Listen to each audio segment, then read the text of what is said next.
ಇನ್ನು ಮಂಗಳೂರಿನ ಕುತ್ತಾರು gang rape ಪ್ರಕರಣ ತಿರುವು ಪಡೆದುಕೊಂಡಿದೆ. ಮನೀಶ್ ಎಂಬಾತನನ್ನ ಪೊಲೀಸರು ಫಿಕ್ಸ್ ಮಾಡಿರೋ ಆರೋಪ ಕೇಳಿ ಬರ್ತಾ ಇದೆ. ಉಳ್ಳಾಲದ ಗ್ಯಾಂಗ್ ರೇಪ್ ಕೇಸ್ನಲ್ಲಿ ಪೊಲೀಸರ ವಿರುದ್ಧವೇ ಅಪಸ್ವರ ಕೇಳಿ ಬರ್ತಾ ಇದೆ. ಪೊಲೀಸರ ವಿರುದ್ಧ ಕೋರ್ಟ್ನಲ್ಲಿ ಮನೀಶ್ ಪರ ವಕೀಲ ದಾವೆ ಹೂಡಿದ್ದಾರೆ. ಮನೀಶ್ ಅಂದು ಮಂಗಳೂರು ಬಿಟ್ಟು ಹೊರಗೆ ಹೋಗೇ ಇಲ್ಲ. ರಾತ್ರಿ 10 ಗಂಟೆಯಿಂದ 12 ಗಂಟೆವರೆಗೆ ಬಾರ್ನಲ್ಲಿದ್ದ, ಉಳ್ಳಾಲಕ್ಕೆ ಹೋಗಿರಲಿಲ್ಲ ಅಂತ ಇವರ ಕ್ಲೇಮ್.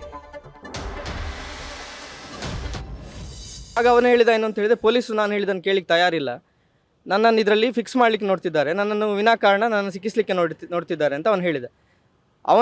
ಅವನು ಹೇಳಿದ್ದನ್ನು ಆಧಾರವಾಗಿಟ್ಕೊಂಡು ನಾವು ವಕೀಲರಾಗಿ ಅವನು ಹೇಳಿದಂಥ ಜಾಗಕ್ಕೆ ಹೋಗಿ ನೋಡಿದಾಗ, ಲಾಲ್ಬಾಗ್ನಲ್ಲಿರುವಂಥ ಒಂದು ಬಾರಲ್ಲಿ ಹೋಗಿ ನೋಡಿದಾಗ, ಅವನಲ್ಲಿ ಸುಮಾರು 10:15 ಬಂದು 12:20 ತನಕ ಅವನು ಅಲ್ಲೇ ಇದ್ದದ್ದು ಕಾಣ್ತದೆ. ಅದಾದ ನಂತರ ಅವನ ಮನೆ ಹತ್ತಿರದ ಕೆಲವು CCTV ನೋಡಿದಾಗ ಕೂಡ ಸುಮಾರು 12:15 ಒಳಗಡೆ ಅವನ ಮನೆಗೆ ತಲುಪಿದ್ದಾನೆ. ಹಾಗಿರಬೇಕಾದ್ರೆ ನಮಗೆ ಪೊಲೀಸರು ಅವನ ಪರವಾಗಿರುವಂಥ ಸಾಕ್ಷಿಗಳನ್ನು ಸಂಗ್ರಹ ಮಾಡಲಿಕ್ಕೆ ತಯಾರಿಲ್ಲ, ಅವನನ್ನು ವಿನಾಕಾರಣ ಸಿಕ್ಕಿಸಿ ಹಾಕಲಿಕ್ಕೆ ಪ್ರಯತ್ನ ಮಾಡ್ತಾ ಇದ್ದಾರೆ. ಹಾಗಾಗಿ ನಾವು ಇವತ್ತೇನು ಮಾಡಿದೆವು ಅಂತ ಹೇಳಿದರೆ, ಮಾನ್ಯ ನ್ಯಾಯಾಧೀಶರ ಮುಂದೆ ಒಂದು ಅಪ್ಲಿಕೇಶನನ್ನು ಹಾಕಿ, ಅವನು ಇಡೀ ಕೇಸ್ನಲ್ಲಿ ಪೊಲೀಸ್ನ ಕೇಸ್ ಏನು ಅಂತ ಹೇಳಿದರೆ, 1ನೇ ಆರೋಪಿ ರಿಕ್ಷಾದಲ್ಲಿದ್ದ, 2ನೇ ಮತ್ತು 3ನೇ ಆರೋಪಿ ಈ ಮನೀಶ್ ಸೇರಿದಂತೆ 2ನೇ ಮತ್ತು 3ನೇ ಆರೋಪಿ ಅವರು ಕಾರಲ್ಲಿ ಓಡಾಡ್ತಿದ್ರು ಅಂತ ಪೊಲೀಸ್ನವರ ಕೇಸ್. ಅವನೇ ಹೇಳೋ ಪ್ರಕಾರ ಅವನು ಇಡೀ ದಿವಸ ಸ್ಕೂಟರ್ನಲ್ಲಿ ಓಡಾಡಿದ್ದ. ಆ ಸ್ಕೂಟರಲ್ಲಿ ಓಡಾಡಿದ್ದು ಮಂಗಳೂರಿನಲ್ಲಿರುವಂತಹ ಎಲ್ಲ ಪೊಲೀಸರಿಗೆ ಸಂಬಂಧಪಟ್ಟಂತಹ ಪೊಲೀಸ್ ಕಂಟ್ರೋಲ್ ರೂಮಿಗೆ ಸಂಬಂಧಪಟ್ಟಂಥ CCTVಯಲ್ಲಿ ಕ್ಲಿಯರಾಗಿ ಕಾಣ್ತದೆ.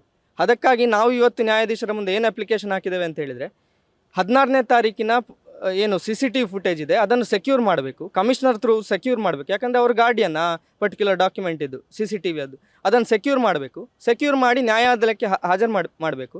ಅದಲ್ಲದೆ ಅವನ CDR ಏನು ಮೊಬೈಲ್ ಲೊಕೇಶನ್ ಇದೆ ಅದನ್ನು ಕೂಡ ಸರ್ವಿಸ್ ಪ್ರೊವೈಡರಿಂದ ತೆಗೆದುಕೊಂಡು ನ್ಯಾಯಾಲಯದನ್ನು ಪಡ್ಕೊಳ್ಬೇಕು ಅಂತ. ಯಾಕೆಂತ ಹೇಳಿದರೆ, ಈ ಪರ್ಟಿಕ್ಯುಲರ್ ಡಾಕ್ಯುಮೆಂಟ್ ತುಂಬ ಪ್ರೈವೇಟ್ ಎಸ್ಟಾಬ್ಲಿಷ್ಮೆಂಟ್ಗಳದ್ದು CCTV 7 ದಿವಸ ಆದ ನಂತರ ಆಟೋಮೆಟಿಕ್ಕಾಗಿ ಡಿಲೀಟ್ ಆಗ್ತದೆ. ಹಾಗಾಗಿ ನಾವೇನು ಮಾಡ್ತೇವೆ ಅಂತ ಹೇಳಿದರೆ, ಏನು ಅಪ್ಲಿಕೇಶನ್ ಹಾಕಿದ್ದೇವೆ ಅಂತ ಹೇಳಿದರೆ, ಇದು ಟೈಮ್ ಸೆನ್ಸಿಟಿವ್ ಡಾಕ್ಯುಮೆಂಟ್. CCTV ಅಂತ ಹೇಳೋದು ಆಟೋಮೆಟಿಕ್ಕಾಗಿ ಡಿಲೀಟ್ ಆಗೋ ಸಾಧ್ಯತೆ ಇರುವ ಕಾರಣ, ಮತ್ತು ಪೊಲೀಸರು ಆಲ್ರೆಡಿ ಇವನನ್ನು ಫಿಕ್ಸ್ ಮಾಡಿದ ಸ್ಥಿತಿಗೆ ಅವರೇ ಅದನ್ನು ಡಿಲೀಟ್ ಮಾಡುವ ಸ್ಥಿತಿ ಇರುವ ಕಾರಣ ನ್ಯಾಯಾಲಯ ಒಂದು ಆದೇಶ ಕೊಟ್ಟು ಆ ಡಾಕ್ಯುಮೆಂಟನ್ನು ತಗೊಳ್ಬೇಕು ಅಂತ ನಾವು ಇವತ್ತು ನ್ಯೂಸ್ ಫಸ್ಟ್ ನಿರ್ಭೀತಿಯಿಂದ ನಿಮ್ಮ ಪರವಾಗಿ.